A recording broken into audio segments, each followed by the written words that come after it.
नमस्कार। आज हम आपके सामने जो है आर्थिक नियोजन से संबंधित बहुत ही महत्वपूर्ण टॉपिक लेके आए हैं। आर्थिक नियोजन, पहले हम समझ लेते हैं आर्थिक नियोजन होता क्या है। आर्थिक नियोजन का तात्पर्य है अर्थव्यवस्था के विकास के लिए, आर्थिक विकास के लिए अपने संसाधनों का उचित ढंग से प्रयोग कर लेना, ठीक है। संसाधनों का समुचित ढंग से प्रयोग करना ही आर्थिक नियोजन है। अब संसाधन कौन कौन से होते हैं? संसाधन बहुत से होते हैं।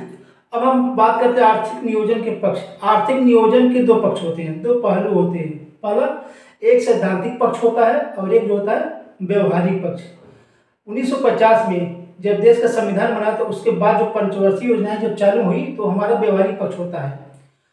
और जो है नियोजन का सैद्धांतिक पक्ष जो है 1950 के पहले, यानी 1950 के पहले चाहे जब से शुरू हुई, उसे एक सबके सामने जो है विश्वसनीय मॉडल जो आया था 1934 में, वहीं से सैद्धांतिक पक्ष शुरू होता है, ठीक है। तो 1950 तक जितने भी मॉडल पेश किए गए, प्रस्ताव लाए गए आर्थिक नियोजन से संबंधित, सभी जो है सैद्धांतिक पक्ष हैं।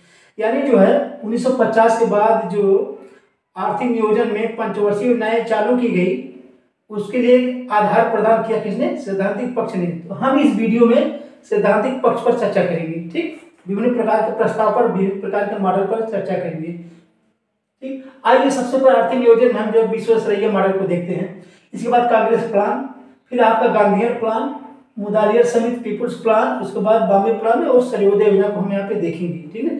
ये बहुत ही महत्वपूर्ण टॉपिक है, यहाँ से बहुत पूछे जाते हैं। तो आइए सबसे पहले हम देखते हैं विश्वसनीय मॉडल क्या था।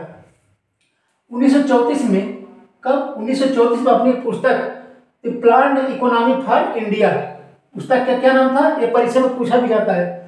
Planned economy, the planned economy for India में देश का आर्थिक विकास हेतु इन्होंने 10 वर्षीय एक मॉडल दिया था। यानी कि जो भी योजना बनाई जाए 10 वर्ष के लिए बनाई जाए, ठीक। इस 10 वर्षीय योजना का मॉडल क्या था? इन्होंने कहा कि कृषि क्षेत्र के अतिरिक्त जो श्रम है, यानी कृषि क्षेत्र में श्रम की अधिकता है, श्रम करने वाले लोगों की अधिकता है, इनको स्थानांतरित ट्रांसफर कर दिया जाए किधर? औद्योगिक क्षेत्र की तरफ, ठीक। इससे क्या होगा? राष्ट्रीय आय जो है दुगनी हो जाएगी। किससे हो जाएगी? यानी कृषि क्षेत्र में जो श्रम लगे हुए हैं, जो श्रमिक हैं, इनको ट्रांसफर कर दिया जाए जो है औद्योगिक क्षेत्र की तरफ। इससे क्या हो जाएगा कि राष्ट्रीय आय में दुगनी वृद्धि होगी। ये इनका मॉडल था। पूछा क्या जाता है? ये पूछा नहीं जाता, पूछा ही जाता है इनकी पुस्तक का नाम the plan economy for India 1934 विश्वसनीय मॉडल का, ठीक। अब जो कांग्रेस प्लान देखिए 1938 में, उस समय कांग्रेस की सरकारें थी राज्यों में, पराधीन भारत में, स्वतंत्र भारत में नहीं, कांग्रेस की सरकारें थी। तो 1938 में कांग्रेसी राज्यों के उद्योग मंत्रियों की एक बैठक होती है, ठीक। बैठक में क्या निर्णय लिया जाता है कि औद्योगिकरण जो है अनिवार्य है, बिना उद्योग के विकास के देश का विकास नहीं हो सकता है। एक कांग्रेस की जो योजना थी 1938 में। उस समय बेरोजगारी आर्थिक विकास जैसे मुद्दों पर चर्चा की गई, ठीक है। यानी उसमें देश की जो जटिल समस्या थी, बेरोजगारी, आर्थिक विकास था, ये मुद्दे रहे। और कांग्रेस के जो अध्यक्ष उसमें अधिवेशन में कौन थे? ये सुभाष चंद्र बोस जी थे, ठीक है। उन्होंने जवाहरलाल नेहरू की अध्यक्षता में एक राष्ट्रीय योजना समिति बनाई। कौन बनाई? राष्ट्रीय योजना से पूछा जाता है कब बनी? 1938 में। समिति के अध्यक्ष कौन थे? जवाहरलाल नेहरू। उस समय कांग्रेस के अध्यक्ष कौन थे?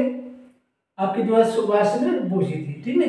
तो राष्ट्रीय योजना समिति पूछा जाता है, ये वाला प्रश्न कांग्रेस पर 1938 में आया। ये पूछा, दो चीज यहाँ से पूछे जाते हैं। इसमें निर्णय ये लिया गया कि औद्योगिकरण जो है अनिवार्य है, ठीक।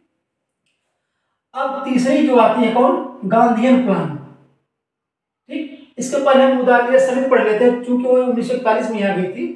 1934 हो गया, 1938 हो गया, अब जो 1941 में देखते हैं मुदालियर समिति। 1941 में रामदास स्वामी मुदालियर की अध्यक्षता में अर्थशास्त्रियों की एक जो है बैठक होती है, एक समिति बनाई जाती है। इस समिति में क्या है? इसमें जो है अर्थशास्त्री थे, अर्थशास्त्र विद्वान थे, ठीक। इन्होंने क्या कहा? ट्रांसपोर्ट, बैंकिंग, वाणिज्य, विदेशी मुद्रा के विकास के लिए सैद्धांतिक सुझाव प्रस्तुत किए। क्योंकि इसमें उद्योगपति नहीं थे, अर्थशास्त्री थे, ठीक है। इन्होंने क्या किया? अर्थशास्त्र जो ज्ञान रखने वाले थे, इन्होंने एक सिद्धांत दिया। क्या दिया? औद्योगिक क्षेत्र में, ठीक है, सेवा के क्षेत्र में इनका जो प्रमुख देखिए विदेशी मुद्रा, ट्रांसपोर्ट, बैंकिंग, सभी सेवा क्षेत्र के मुद्दे हैं। सेवा क्षेत्र के विकास के लिए यानी तृतीय क्षेत्र पर ध्यान दिया इन्होंने। फिर 1944 में आपका जो है गांधीयन प्लान, श्री मन नारायण अग्रवाल इनका नाम था। 1944 में जो गांधीयन प्लान आती है 1944 में एस.एन. अग्रवाल यानी श्री मन नारायण अग्रवाल, ये पूछा गया प्रश्न कई बार, ठीक है। गांधीयन योजना, इसमें क्या कहा गया, गांधी प्लान है तो समझ लीजिए गांधीवादी विचारधारा इसमें रहेगी। 3000 करोड़ रुपए की विनियोग की बात की गई। 3000 करोड़ अब लगेगा वहां पे। उद्योगों की तुलना में कृषि पर अधिक ध्यान, यानी कुटीर उद्योगों की तरफ इनका झुकाव था गांधीयन प्लान का। आत्मनिर्भर गांवों पर आधारित विकेंद्रीकृत आर्थिक संरचना तैयार की जाए। जो गांव स्वनिर्भर और आत्मनिर्भर है उनके विकास के लिए खर्च अधिक किए जाए, ठीक है। यानी कुटीर उद्योग, घरेलू उद्योग, लघु उद्योग पर अधिक इनका जो है ध्यान रहा। ये पूछा जाता है कौन थे, एस.एन. अग्रवाल जी थे। इसके बाद जो आपका बॉम्बे प्लान, अब मुदालिया समिति में देखें तो अर्थशास्त्री थे इसमें, और बॉम्बे प्लान में क्या है 8 उद्योगपति हैं, ये पूछा जाता है। 1944 में योजनाएं 8 उद्योगपति बैठक करते हैं। इसमें 10,000 करोड़ रुपए की 10 वर्षीय योजना नहीं, यानी 10 साल की योजना बनेगी और 10,000 करोड़ रुपए उसमें खर्च किए जाएंगे। इस योजना में चूंकि उद्योगपति थे तो आप समझ सकते झुका कितना होगा। इस योजना में कृषि की तुलना में उद्योगों को प्राथमिकता दी गई, यानी इनके कहने का तात्पर्य है कि कृषि जो है, कृषि से देश का विकास बहुत अधिक नहीं हो सकता है, ठीक है। उद्योगों को प्राथमिकता दे, उद्योग का विकास होना चाहिए। इस योजना का वास्तविक नाम क्या था, ये पूछा जाता है, a plan of economic development. Bombay plan कहीं कहीं इसको जो है दलाल योजना भी बोला जाता है। कब आई थी 1944 में। ए प्लान ऑफ इकोनॉमिक डेवलपमेंट इसका नाम था। इसमें जो है अर्देशी दलाल, इन्हीं के नाम से दलाल योजना भी इसको कहा जाता है। अर्देशी दलाल की देखरेख में जे.आर.डी. टाटा जी थे और जी.डी. बिड़ला भी इसमें थे बॉम्बे प्लान में, ठीक है। अब जो आखिरी पीपुल्स प्लान है, जन योजना जिसको बोलते हैं। 1945 में एम.एन. राय, मानवीय नाथ राय की अध्यक्षता में 15,000 करोड़ रुपए की एक योजना बनती जो 10 वर्ष की थी। बॉम्बे प्लान की तरह ये भी 10 वर्ष की योजना बनेगी। इसमें 10,000 करोड़ खर्च रहेगा, इसमें 15,000 खर्च करने के प्रस्ताव थे। इसमें कहा कि कृषि उद्योग दोनों पर बल, क्योंकि जन योजना है, कृषि को छोड़ नहीं सकते आप। कृषि उद्योग दोनों पर बल था, आधारभूत आवश्यकताओं की पूर्ति पर इसमें जोर दिया गया, ठीक। इसके बाद लास्ट वाली योजना सर्वोदय योजना 1950 में आती है, जयप्रकाश नारायण के अध्यक्षता में। और ये क्या थे, गांधी जी और विनोबा भावे से प्रेरित थे, ठीक है। चतुर्थी विकास और बल, यानी कि जो है सर्वोदय में सबका उदय, ठीक है। कतार में खड़े सबसे पिछड़े, सबसे नीचे वाले व्यक्ति तक योजनाओं की पहुंच हो, ठीक है, वहां पर सुविधाओं की पहुंच हो। चतुर्थिक विकास पर बल दिया, यानी कोई छूटे ना इसमें।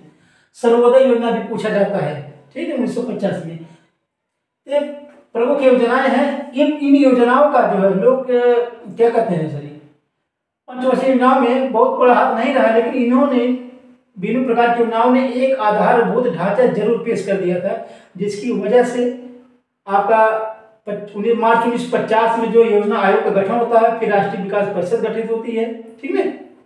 उसके बाद जो है आपका पंचवर्षीय योजना की शुरुआत हो जाती है। यह रहा सैद्धांतिक पक्ष। व्यवहारिक पक्ष जो पंचवर्षीय योजना से बाद में पढ़ेंगे हम, ठीक।